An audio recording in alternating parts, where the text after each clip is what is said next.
जी हाँ मित्रों, गोरे किसान करे धमाल, बच्चों को बिठाए ट्रैक्टर पे किया लंदन का चक्का जाम। जी हाँ मित्रों, गोरे किसान करे धमाल। देखिए, भारत में तो ज़्यादातर किसान 10,000 से भी कम कमाते हैं, ऐसा सरकार का एनएसओ का रिपोर्ट खुद कहता है। तो किसान प्रदर्शन करे अपनी मांगों के लिए, बात समझ आती है। लेकिन यूरोप के अंदर भी ये गोरे किसान धमाल कर रहे हैं, ऐसा क्यों? मैं हैरान हूं। और उससे भी बड़ा प्रश्न कि हमें क्या फ़र्क पड़ता है। देखिए, यूपीएससी के अंदर प्रीलिम्स में मुद्दा है ज्योग्राफी प्लेसेस इन न्यूज़। कुछ बार नेगेटिव न्यूज़ वाली जगह भी पूछी जाती है कि किधर मिलिट्री को यानी सैन्य विद्रोह से सत्ता पलट हो गई, किधर लोग भूखमरी में मर गए। तो ग्लोबल प्लेसेस इन न्यूज़ जो नेगेटिव न्यूज़ में भी वो पता होना चाहिए। दूसरा, यूपीएससी मेंस पेपर 2 में मुद्दा है रोल ऑफ प्रेशर ग्रुप्स। तो किसानों का यह दबाव समूह क्या काम कर रहा है, भारत और विदेशों में अलग कैसे है। और निबंध इंटरव्यू के लिए भी समझ ज़रूरी, तो थोड़ा थोड़ा समझते हैं। कुल मिलाकर यूरोप में भी 3 जगह अलग अलग मुद्दों पे धमाल हो रही है। ब्रिटेन में ट्रैक्टर टैक्स के खिलाफ, यूरोपियन यूनियन में मर्कोसुर डील के खिलाफ, और तीसरा डेनमार्क में काउ टैक्स के खिलाफ। एक एक करके समझते हैं। सबसे पहले मुझे ये यूरोप का ट्रैक्टर टैक्स समझाने के लिए भारत का इनहेरिटेंस टैक्स समझाना पड़ेगा। मान लीजिए टाइगर पटौड़ी का देहांत हो जाए और उनके बेटे सैफ अली को पूरी जो पटौड़ी एस्टेट और बंगला प्रॉपर्टी सब मिले, तो उस पर सैफ पे टैक्स लगेगा 5 to 40% एस्टेट ड्यूटी या इनहेरिटेंस टैक्स या डेथ टैक्स या विरासत कर लगता था कि आपके बाप दादा मर गए, आपको संपत्ति मिली तो आपको टैक्स भरना पड़े। हालांकि 1985 में ये एस्टेट ड्यूटी या इनहेरिटेंस टैक्स को बंद कर दिया था, निरस्त कर दिया था। ऐसा एक और टैक्स था कि शाहरुख खान के पास ये 200-500 करोड़ का मन्नत बंगलो है तो उस पर 1% वेल्थ टैक्स शाहरुख खान को हर साल भरना पड़े। अगर जो भी प्रॉपर्टी आपकी 30 लाख से ज़्यादा की है तो उसमें आपको वेल्थ टैक्स, संपत्ति कर भरना पड़ता था। लेकिन ये भी 2015 में सरकार ने निरस्त कर दिया, क्योंकि पैसा कुछ आता नहीं था। सब लोग बोले हमारी प्रॉपर्टी तो 30 लाख से कम की है वगैरह। तो भारत का दूसरा टैक्स जो बंद हो गया। तीसरा, जेलर मूवी की सफलता पर उनके प्रोड्यूसर्स ने रजनीकांत को एक BMW कार गिफ्ट की जो 1 करोड़ से ज़्यादा की होती है। तो ऐसी महंगी गिफ्ट जब मिलती है तो उस पर भी गिफ्ट टैक्स अलग से लगता था, लेकिन बाद में भारत सरकार ने वो भी नाबूद कर दिया क्योंकि लोग उसको छुपाते थे। ऑफकोर्स इस केस में ऐसा नहीं कि रजनीकांत को कोई टैक्स नहीं भरना पड़ेगा। देखिए, जो प्रोड्यूसर ने गाड़ी खरीदा तो उस पर GST लगता है, और इतनी महंगी गाड़ी रजनीकांत ने गिफ्ट में एक्सेप्ट किया तो वो रजनीकांत की टैक्सेबल इनकम में गिनी जाएगी और उस पर रजनीकांत ने इनकम टैक्स भरना पड़ेगा। तो 2 जात के टैक्स लगेंगे इस पे, इस गिफ्ट पे GST भी लगे, इनकम टैक्स भी लगे। खैर, अब वापस आते हैं। ये जो एस्टेट ड्यूटी में बता रहा था कि पिता के मरने पर बेटे को भरनी पड़े जब उसको प्रॉपर्टी हाथ में आती है, भारत में तो ये नाबूद कर दिया। ब्रिटेन में चालू है। अब ब्रिटेन में 2 मॉडल है। अगर कोई नॉन फार्मर है तो उसको ऐसी विरासत में संपत्ति मिले 40% टैक्स भरना पड़े। जो फार्मर है उसको उसके बाप दादा मर गए और जो खेती की ज़मीन और ट्रैक्टर वगैरह मिला, संपत्तियाँ, उस पर 20% टैक्स भरना पड़ेगा। ऐसा अप्रैल 2026 से नया नियम उनका लागू होने वाला है। तो पहले किसानों पे प्रॉपर्टी मतलब ये इनहेरिटेंस टैक्स विरासत का नहीं था, लेकिन अब लागू होगा।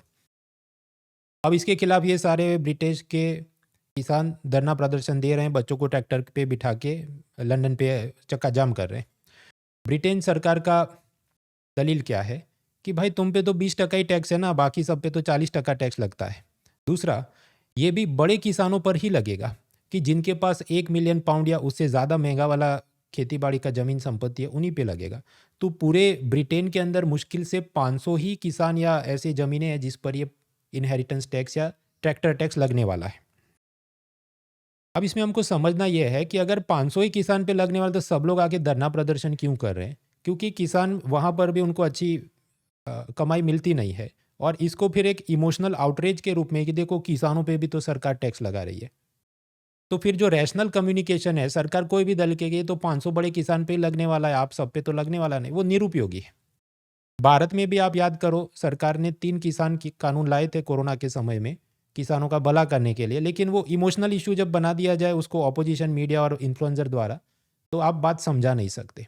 और फिर इन 3 किसान कानून भारत को भी रद्द करने पड़े थे।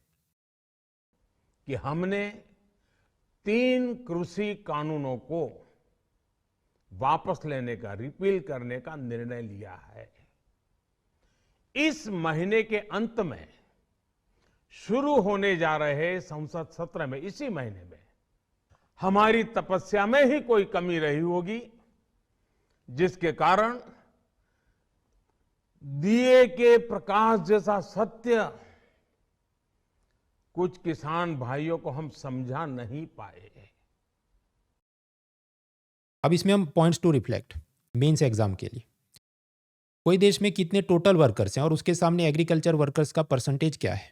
भारत में कुछ ऐसा है कि 23 करोड़ किसान और खेती बाड़ी करते हैं और कुल टोटल वर्कर या वर्कफोर्स हमारा 54 करोड़ का हो, तो ये करीब 43% आता है। मतलब खेती बाड़ी से जुड़े लोग कितने, 43%। तो ये एक बड़ा वोट बैंक बन जाता है, फिर सरकार ने उनकी मांगों को, उनके इश्यूज़ को हाईलाइट करना पड़े, मानना पड़े। तो इसलिए भारत में अगर 3 किसान कानून निरस्त करने पड़े तो वो सब प्रेशर ग्रुप का आप रोल समझो उसमें। उसके मुकाबले ब्रिटेन में सिचुएशन एकदम उल्टी है। कुल मिला के करीब 33 मिलियन वर्कर है और उसमें से मुश्किल से 0.3 से 0.4 मिलियन वर्कर्स खेतीबाड़ी करते हैं। यानी 1% से भी कम उनका टोटल वर्कफोर्स खेतीबाड़ी करता है, तो वो उनके लिए कोई वोट बैंक है ही नहीं। और दूसरा कि कुछ बार एक एक कंस्टिट्यूएंसी में मान लो majority of the people are farmers, ऐसा भी नहीं। उनके जो भी 12-13 अलग अलग चुनाव क्षेत्र या रीजन बनते हो, हर एक में मुश्किल से 11% के आसपास ही लोग खेती बाड़ी करते हैं। तो उनके लिए फार्मर को खुश रखना या उनको टैक्स नहीं लगाना, ये सब इतना बड़ा मुद्दा नहीं। On the other hand, Bharat के संविधान में जो 7 शेड्यूल है उसमें लिखा है कि इनकम टैक्स लगेगा, लेकिन उसमें 2 प्रकार है। खेती बाड़ी की इनकम पर स्टेट गवर्नमेंट टैक्स लगा सकती है, बाकी इनकम पर यूनियन गवर्नमेंट इनकम टैक्स लगाती है। लेकिन आप पाएंगे ज़्यादातर राज्य सरकार किसानों को खुश रखने के लिए इनकम टैक्स नहीं लगाती। हालांकि नीति आयोग ने यह भी कहा कि कम से कम बड़े किसान जैसे अमिताभ बच्चन, शाहरुख खान की बेटी सुहाना खान, ये सब भी आजकल किसान बन गए, तो इन पे तो टैक्स लगाओ। लेकिन उस पर भी काफ़ी विरोध हुआ था, 2017 की बात है, और फिर सरकार ने कुछ किया नहीं, मतलब स्टेट गवर्नमेंट्स ने कुछ किया नहीं। तो पहला मुद्दा मैंने आपको बताया, यूके में ये ट्रैक्टर टैक्स या इनहेरिटेंस टैक्स जो असल में बोला गया, और उसमें क्या सोचने लिखने लायक मुद्दे थे। दूसरा प्रॉब्लम चल रहा है यूरोपियन यूनियन में, पूरे यूरोपियन यूनियन में किसान विरोध करें मर्कोसूर डील का, और उसके बाद डेनमार्क का काउ टैक्स समझते हैं। लेकिन अगर आप ये यूपीएससी की प्रीलिम और मेंस की कंबाइन तैयारी कर रहे हैं और 2026 एंड 27, तो उसके हमारे कोर्स हैं, और 2025 तो अब एग्ज़ाम बहुत करीब आया, तो उसके लिए सिर्फ प्रीलिम का अपना कोर्स, ये भी काफ़ी अफोर्डेबल प्राइस पे 17,999 ऑनवर्ड्स है, जिसमें आपको लाइव लेक्चर्स, जीएस सीसेट के मॉक टेस्ट मटेरियल सब कुछ मिले, इंक्लूडिंग डाउट रेजोल्यूशन। तो आप उसका फ़ायदा उठा सकते हैं, link is in the description. आगे बढ़ते हैं। मर्कोसूर एक इकोनॉमिक ग्रुपिंग है साउथ अमेरिका में, जिसमें ये ब्राज़ील, अर्जेंटीना, पराग, उरुग्वे, बोलिविया ये लोग हैं। वेनेजुएला था, फिर उसको सस्पेंड कर दिया क्योंकि उधर सब मानवाधिकार का हनन हो रहा है, तो प्रेजेंटली नॉट द मेंबर। अब ये जो पूरा ग्रुप है उसका यूरोपियन यूनियन के साथ एक फ्री ट्रेड अग्रीमेंट साइन होने वाला है, कि जिसमें एक दूसरे की चीज़ों पर टैक्स कम लगाएंगे, इंपोर्ट एक्सपोर्ट को बढ़ावा देंगे। इसमें यूरोप के किसान, खासकर फ्रांस के किसान, काफ़ी विरोध कर रहे हैं। इसका कारण ये, देखिए साउथ अमेरिका में किसानों को ये एनवायरनमेंट और हेल्थ क्राइटेरिया में बहुत कुछ छूट है। फॉर एग्जाम्पल, साउथ अमेरिकन किसान अपने पशुपालन में, अर्जेंटीना वगैरह में, ये गाय भैंस और सुअर को हार्मोन के इंजेक्शन दें और ज़्यादा मोटा जाड़ा पट्ठा कर दें ताकि ज़्यादा उसमें से मांस मिले, वो सब अलाउड है। यूरोपियन यूनियन में इस पर सब पाबंदियाँ हैं। दूसरा, ये अर्जेंटीना वगैरह में जंगल काट के भी उधर कॉफ़ी, एग्रीकल्चर, सोयाबीन लगाया जाए तो सब छूट है। मतलब कानून होंगे बोलने के लिए, पर कोई अमल नहीं। यूरोपियन यूनियन में ये सब टाइट है कि ऐसा जंगल काट के अगर आपने कॉफ़ी या कुछ उगाए, सोयाबीन, तो उसको बेचने नहीं देंगे।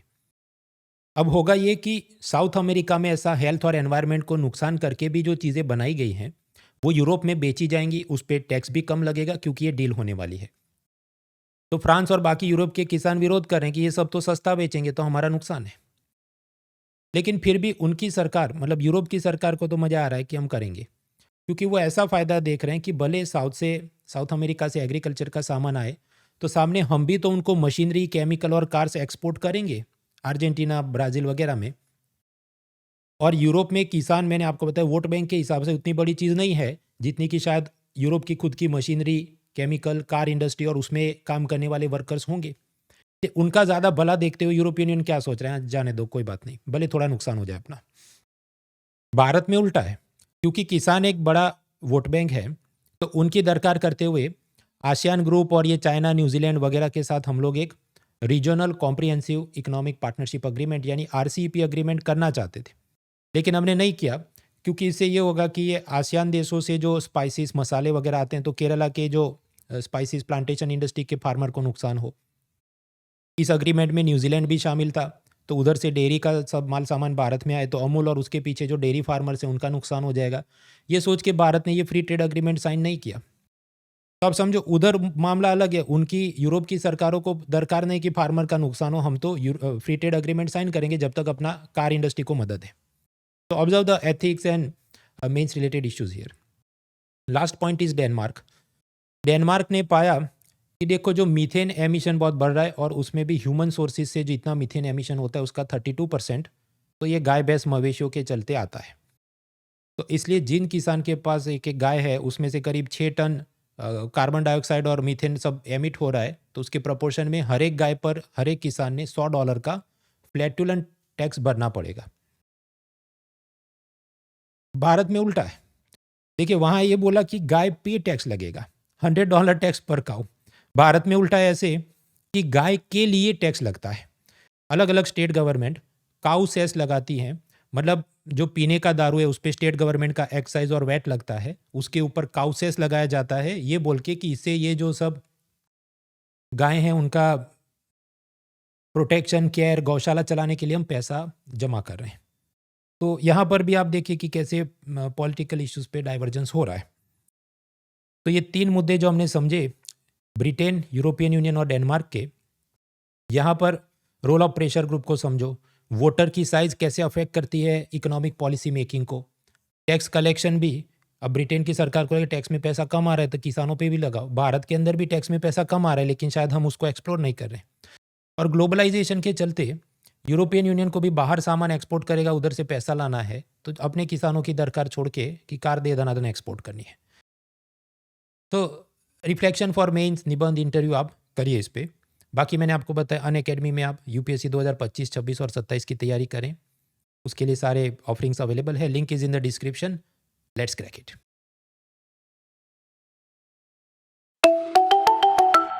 Unacademy. Let's crack it.